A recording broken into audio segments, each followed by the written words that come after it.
Great games at your table. I'm Jonathan Albin. This is Nikos RPG, and this is Game Master's Soapbox. This is episode 2 of 3 pieces, and it's a continuation of a rant, a discussion I started yesterday, and that is under the premise that video games are not games. And I'm got to clarify in particular, because we're starting into the actual meat of the discussion, I'm going to clarify that there are some titles and types of games, of course, that I'm completely discounting from this discussion, and then there are ones that I'm specifically targeting. So let me go through that, if you will. So as we get started, make sure if you haven't yet done so, click the like and follow buttons and the subscribe button for the channel. All right. So we're going to be excluding from the discussion of video games for this purpose the actual emulation of tabletop games. So any game that is a computer allegory one-to-one for a tabletop game, we're discounting those altogether. Those are games, no matter how you count them, because they're just a mechanical representation, a mechanical replacement because of things like not being able to be close together and such. So the second thing we're going to discount completely are any products that are support and assistance assets for role-playing games or board games in general. So things like tally boards or tracking devices, tracking materials, or whatever that support the play of role-play games when they're done face-to-face or in an online environment. Those are not what I'm referring to, of course, either. And then finally, head-to-head competitive games. Those of you that are really real fans of first-person shooter RPG kind of games where you are going against other teams of individuals in a limited setting, I'm not including that at all. Those are absolutely not in the same category, because there are no, when you're playing head-to-head and again and versus kinds of games, there's no role play anyway. You're not actually talking with the enemy. There's no dialogue or anything, therefore they don't even count. However, the games we are particularly going to be talking about will be the massive multiplayer online roleplay games, and the solo or team RPG video games where you're trying to process through a story and you have to interact with the personas that show up in the game that are either AI or software controlled, and there's no substance or meat behind them. And then finally, we're going to also be including the survival or 4X type of open world environments where you start as an individual persona and you build up your pile of stuff and equipment and such. These are not even in the same category as role-play games, because you're not actually interacting with the idea of either collective or collaboratively expanding things. So I'm just not including any of those. And finally, we are recording those. And then finally, anything that is a pay-to-win or a micro-purchase engine, these are, I want to clearly divorce or define them as outside of games in the classic sense. I'll go into more particular details when I'm dealing with the specific positions that I want to take, but I just want to clarify that there are some games that are off the table that I'm not disagreeing with, and then there are some with which I am taking umbrage.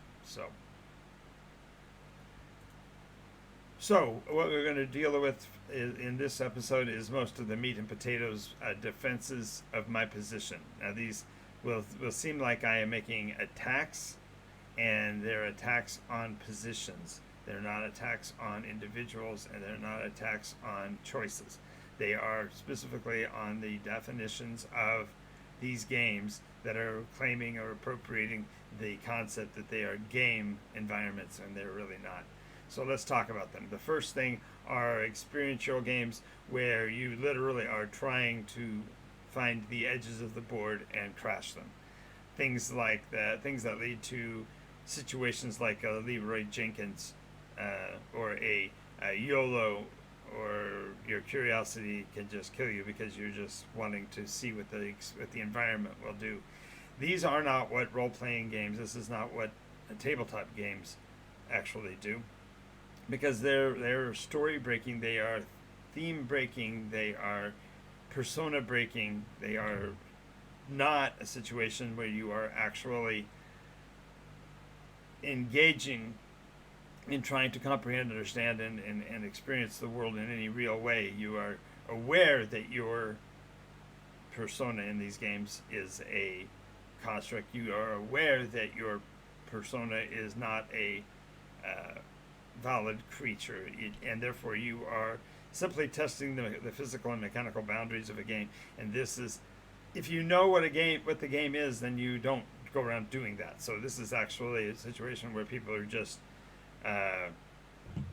literally intentionally breaking the suspension of disbelief and going crazy, and this is not useful.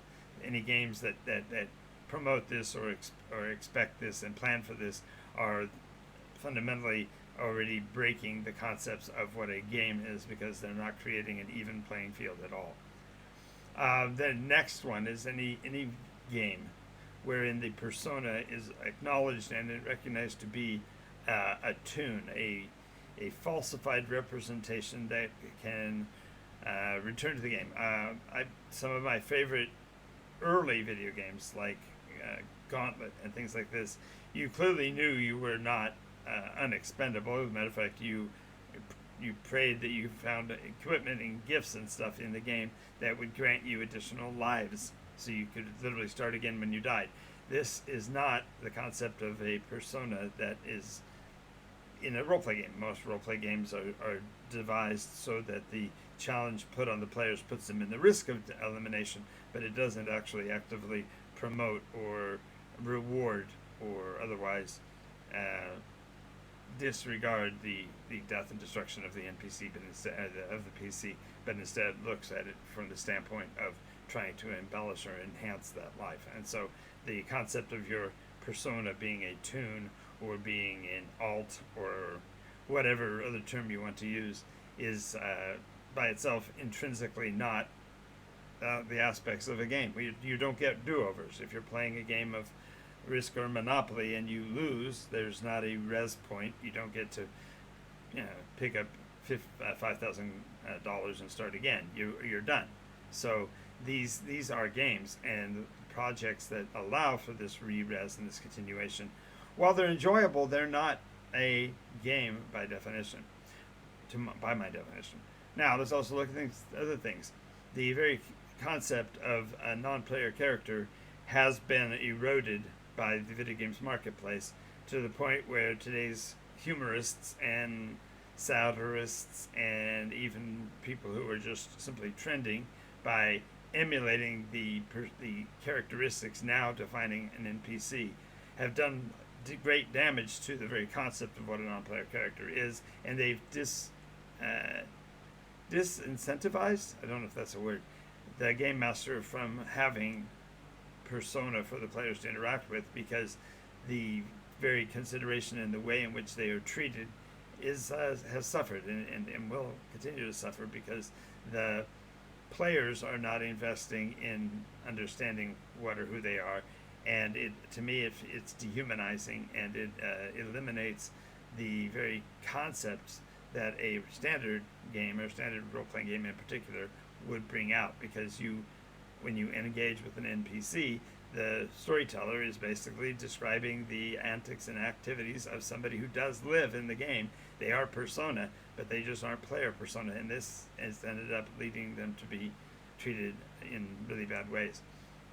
Another aspect of these video games that takes them out of the realms of other games is that they take the very graphic extravagance of describing that which is beyond the game and turning it into a panorama or a window dressing, something that's really pretty but has no effect. The idea of, say, asteroid fields or mountains or whatever in the distance, they are not reachable. They are set pieces, and your persona can see them in the distance but can't achieve them, and this is intrinsically non-game material, because in an RPG, any place that somebody wants to go, anything they wish to do, in a tabletop RPG, they can generally attempt. The game masters may discourage it, they may make it difficult, it may be costly, it might be dangerous, but that doesn't preclude them from making the attempts. And the very nature of video games locks down and cuts off those extravagances and make them impossible to attain. Additionally, this leads directly to the concept also that the action opportunities, the ability for the players to react to the environment and to in-game alternative choices are um, their very limitation puts them clearly not in the camp of a classic RPG or a tabletop RPG, because there are no such limits, and these boundaries that say, well, you can only stoop if you're behind a tree, or you can only crawl when you're on a certain kind of soil. It's not realistic, and it is not canon, because a player can certainly make those attempts if they choose to. Furthermore, the depth of the stories and the characters, and even the challenge of the adventure, are left at an ultra top level because they cannot be accommodated in any kind of depth.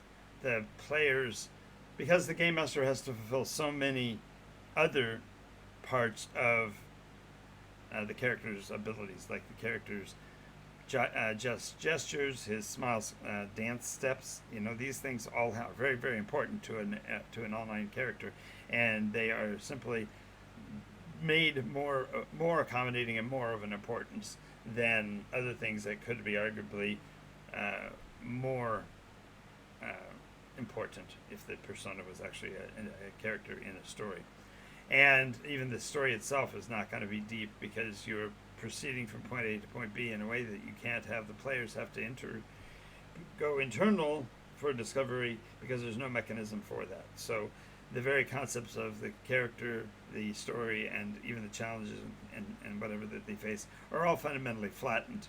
And in that flattening process, they're taken away from the players and the agency that they would have in a classically defined role-playing game. And then finally, there is no mind-to-mind interaction in video game marketplaces.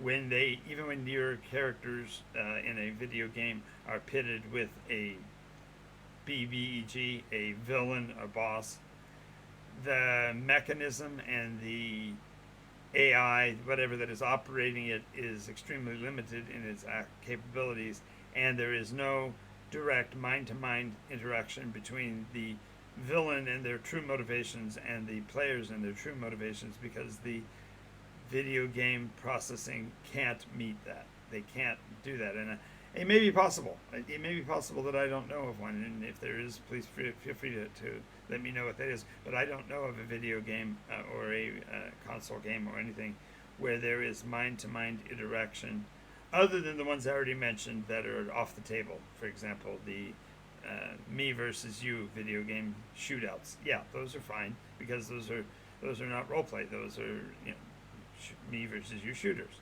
So I'm only speaking of the games where there is the possibility or the claim that there is a role play experience or a tabletop analog when there isn't. And finally, let's make no mistake here. When I'm talking about this, I'm not specifying that video games are not fun. I dearly love World of Tanks. You guys know that. I love the exploratory nature of No Man's Sky. I even really enjoyed the 7 days, 7 days to die, or whatever. Yeah, I like that one. Those are all fine games, and they're not. But my point is to clarify that they're not role-playing games. They are not bringing to the table the interaction that you would have in a classic tabletop RPG, and therefore they are just not video. They are not role-playing games. I don't mean any disrespect to the creators. I'm certain that every one of them had a greater wish for the game's experience than what they could deliver. Only are thwarted by the mechanics of the game. If there was a way to do the other pieces, I'm sure they would come up with them. But I'm just hoping for a better clarity of experience. When somebody looks at World of Warcraft and somebody says that, oh, that's an MMORPG, it's not. It's a massive multiplayer online player coordination. It's not a role-play game. Now, I know there are people that do live, they do determine before they play that they are going to choose to role-play in an online game. But that choice is being made by the players, and they're making concessions about what role-play is in order to accomplish it. So I don't even mean to disregard them. I just want the better clarity of experience, so that when a person plays one of those games, they're not misguided to believing that's what a role-play game is, because I believe that besmirches the very values that a role-playing game face-to-face or a role-playing game even in an online environment can provide. And I have to say that a naming of a rose does not make it a rose. You know, I often hear people use that argument, well, a rose is a rose is a rose. A role-playing game is a role-playing game, it's a role-playing game. It's not the case. It's not the case. So I plan on proving my claim by the evidence of the games that I play and giving demonstrations. When I run games online, I want to be able to express to players what makes what we're doing radically different from the other models. And the statement I'm really making is that the nature of role-playing games has been muddied. It's been besmirched. It's been trod in the dirt because it has been made evident to the non-player that these are what role-playing games are. This is the best you can expect, and I want to dissuade you from that position. Now, I do want to hear your thoughts. If you don't agree with me, I'm embracing the wave. So far, I find it very surprising. The video's been out for better than 2 days, and I haven't seen a response yet that has been adversarial or even noting it. So, you know, maybe this got no traction. Maybe nobody wants this fight made. But I needed to make these videos because it's something that's very near and dear to me and has been in my heart for a while. And so I wanted to make sure I made it loud in public. And gosh, there are players who have told me flat out that I'm going to summon upon myself hate by making these videos, that this in particular was a death knell. Well, my video channel is stagnant anyway. The material that I'm producing I feel is valuable, but nobody else yet has seen it. I think that in the long term, these videos will be reviewed and people will be looking at going, oh, there's something to this. But I'd like to know your thoughts. And I'll again acknowledge that the hobby can grow in many different ways. Perhaps there will be video games that come out in the future that are truly able to be role-play games, in which case I will be glad to step to the table and say, yep, this one works. This is what you're looking for if you want a role-play game. But I can't do that at this point, and I wanted to make sure that I took the time to cover all of these points in as concise a manner as possible so that you all would know my mind. If you like what you're seeing, make sure you subscribe to the channel, like and follow so you get updates on when everything is being released. And otherwise, if you've got something you don't like about it, please post it to me. And I do also ask that you share this with everybody, because if there's somebody else out there that has a position that disagrees with me, I would love to hear from them and have a conversation. So I hope to hear from you soon. I'm Jonathan Albin. This is Nikos RPG, and this has been the Game Master Soapbox.